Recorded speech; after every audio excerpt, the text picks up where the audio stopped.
पंडित जी या पंडिताइन रहनी लो दू व्यक्ति। अच्छा हईली कहानी सुनी लगिन लब लब आ हंसी लगिन चप चप। अच्छा हाँ तो पंडित जी जात रहनी एक जना भाई के अठजाम करावे।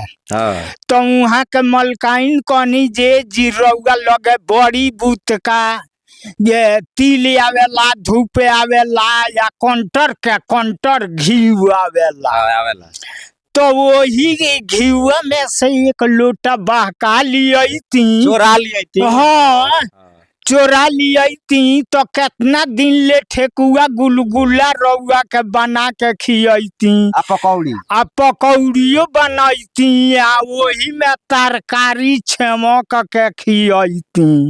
पंडिताइन जी कहनी पंडिताइन कहनी रोटी में फेंट के जब कहनी तो पंडित जी कहते रे तो दिन खानी हवन कराइले सारा लोग बैठेला हमारा ओरिया लोग ताकेला वही जुग हम के गन घी चोराए। तो कहले जी ई कार्य हमरा से तनी बेबस बा। पंडित जी कहनी हाँ तो कहतानी जे बेबस कहाँ बा। पंडिताइन कहतानी बेबस कहाँ बा हम चलतानी संग में। अच्छा दू व्यक्ति बोलले बानी सरउओ खाए तो हमें हमहू खा ले आ रउए लगे बैठ के हमहू सुन ले। तो यह दोनों व्यक्ति चल गईनी लो। अब वही जुग तीर खोना गईला हवन चालू हो गई। हवन जब चालू भइल तो वही जू हजाम एक जना भाई बैठ रहे। अरे हजामों के जरूरत रहेला बैठ रहे भाई हजाम।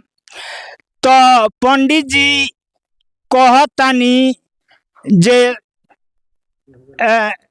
तिलवा या धूपवा आगी में डालो तानी या कहतानी स्वाहा स्वाहा बोला तानी। तब पंडिताइन छाती में मुका लगावतानी जे अरे बाप रे बाप बाबना अभी ना बकवले इनका बुझाता जे भोर पर गइल बा।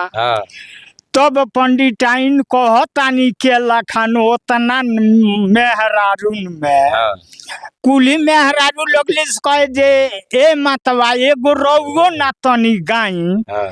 तब यह कहतानी पंडिताइन आये को लोटा घिवा रउआ पंडित जी चोरई केतना दिन चली जाई त काम हे।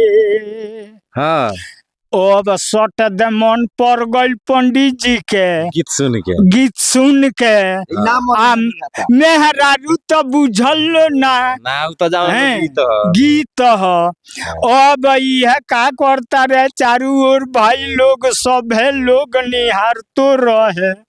पंडित जी के देखत रहे लो। अब पंडित जी अब वही जुग बड़ा पेशरम करतानी। पेशरम उठौनी का कहनी जे लोटवा में लोटा लगही ले रहनी। लोटवा में डलवा में से घीवा में से निकाल के एक लोटा भर लहनी। अच्छा भर के आ धीरे से जांघवा तर दबनी हैं दब लनी। तब कहतानी पंडिताइन उनका बुझाई जो अभी कारवा नहीं खन घीवना चोरईब तो गोधन कुटईब सुन पंडित बतिया हमार हे। तो पंडित जी वही में कहता रे आ घरहू लबर लबर बनहू लबर लबर स्वाहा घरहू लबर लबर बनहू लबर लबर स्वाहा।